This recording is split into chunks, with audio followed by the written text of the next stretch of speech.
പാലിയേക്കരയിൽ നൽകിയിരുന്ന എല്ലാ സേവനങ്ങളും നിർത്തിവെച്ചിരിക്കുകയാണ് കരാർ കമ്പനി. ഹൈക്കോടതി ടോൾ പിരിവ് നിർത്തിവെച്ച പശ്ചാത്തലത്തിലാണ് സൗജന്യ ആംബുലൻസ് സേവനം ഉൾപ്പെടെ നിർത്തിവെച്ചിരിക്കുന്നത്. കമ്പനിയുടെ പ്രതികാര നടപടിയാണെന്ന് രാഷ്ട്രീയ കക്ഷികൾ ആരോപിച്ചിട്ടുണ്ട്.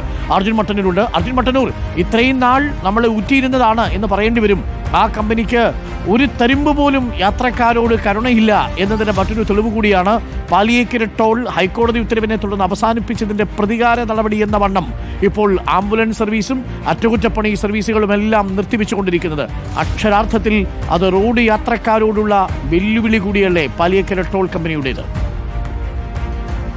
ഡോക്ടർ അരുൺകുമാർ, ടോൾ പിരിവ് താൽക്കാലികമായി നിർത്തിവെച്ച ഹൈക്കോടതി വിധിക്കെതിരെ പൊതുജനങ്ങൾക്കെതിരെ പ്രതികാരം തീർക്കുകയാണ് പാലിയേക്കരയിൽ ടോൾ പിരിക്കുന്ന കരാർ കമ്പനിയായ ഗുരുവായൂർ ഇൻഫ്രാസ്ട്രക്ചർ പ്രൈവറ്റ് ലിമിറ്റഡ് എന്ന കമ്പനി.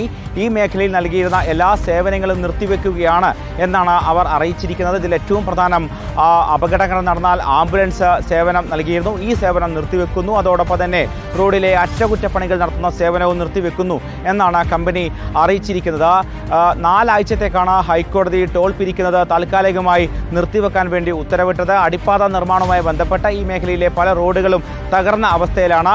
ഇത് പൂർത്തിയാക്കിയ ശേഷം മാത്രം ഇനി ടോൾ പിരിച്ചാൽ മതി എന്നാണ് കോടതിയുടെ ഉത്തരവ്. എന്നാൽ ആ കോടതി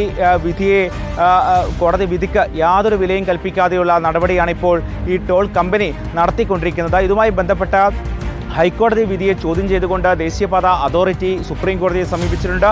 ഒപ്പം പരാതിക്കാരനും ദേശീയപാത അതോറിറ്റിയെ ചോദ്യം ചെയ്തുകൊണ്ട് സുപ്രീം കോടതിയെ സമീപിച്ചിട്ടുണ്ട്. എന്തായാലും സേവനങ്ങൾ പൂർണ്ണമായും നിർത്തിവെച്ചിരിക്കുകയാണ് കരാർ കമ്പനി. ഓക്കെ, ഇപ്പോൾ മനസ്സിലായല്ലോ. ഇതായിരുന്നു പാലിയേക്കര ടോൾ കമ്പനിയുടെ മനസ്സിലിരിപ്പ്.